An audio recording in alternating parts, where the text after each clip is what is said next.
Flamingo Books. Shining English Reader. Series 6. Chapter 7. A Grain as Big as a Hen's Egg.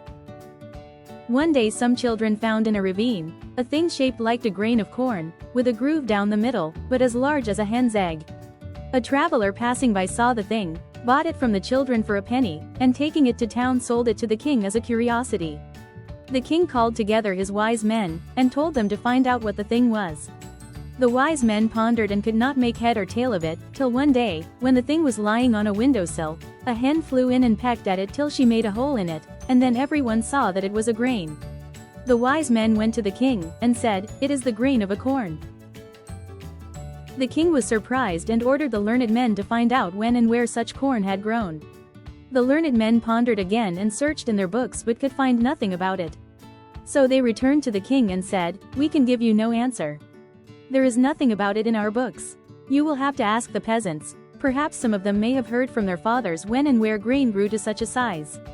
So, the king gave orders that a very old peasant should be brought before him, and his servants found such a man and brought him to the king.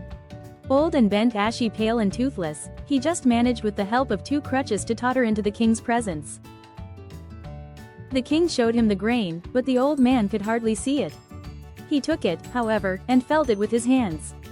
The king questioned him, saying, "Can you tell us, old man, where such grain as this grew? Have you ever bought such corn, or sown such in your fields?" The old man was so deaf that he could hardly hear what the king said, and only understood with great difficulty.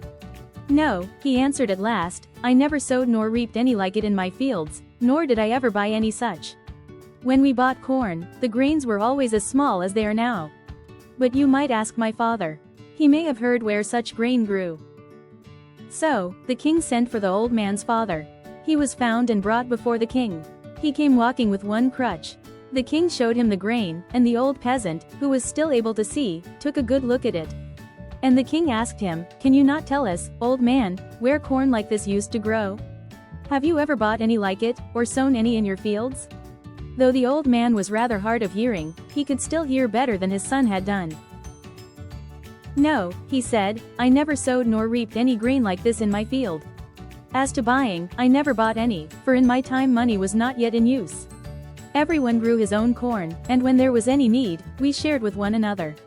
I do not know where corn like this grew. Ours was larger and yielded more flour than present-day grain, but I never saw any like this.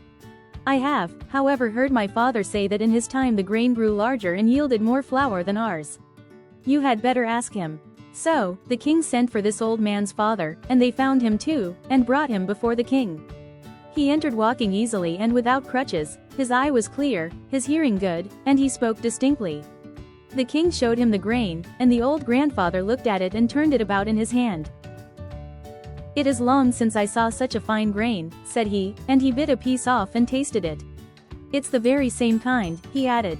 "Tell me, grandfather," said the king, "when and where was such corn grown? Have you ever bought any like it, or sown any in your fields?" And the old man replied, "Corn like this used to grow everywhere in my time.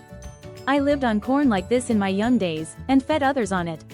It was grain like this, that we used to sow and reap and thresh." And the king asked, "Tell me, grandfather, did you buy it anywhere, or did you grow it all yourself?" The old man smiled. "In my time," he answered, "no one ever thought of such a sin as buying or selling bread, and we knew nothing of money. Each man had corn enough of his own." "Then tell me, grandfather," asked the king, "where was your field? Where did you grow crop like this?" And the grandfather answered, "My field was God's earth. Wherever I plowed, there was my field. Land was free. It was a thing no man called his own. Labor was the only thing men called their own." "I have 2 more questions to ask of you," said the king. "The first is, why did the earth bear such grain then, and has ceased to do so now? And the second is, why does your grandson walk with 2 crutches, your son with 1 and you yourself with none?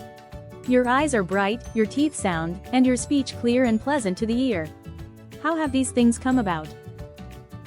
And the old man answered, "These things are so, because men have ceased to live by their own labor and have taken to depending on the labor of others. In the old times, men lived according to God's law. They had what was their own and did not covet what others had produced.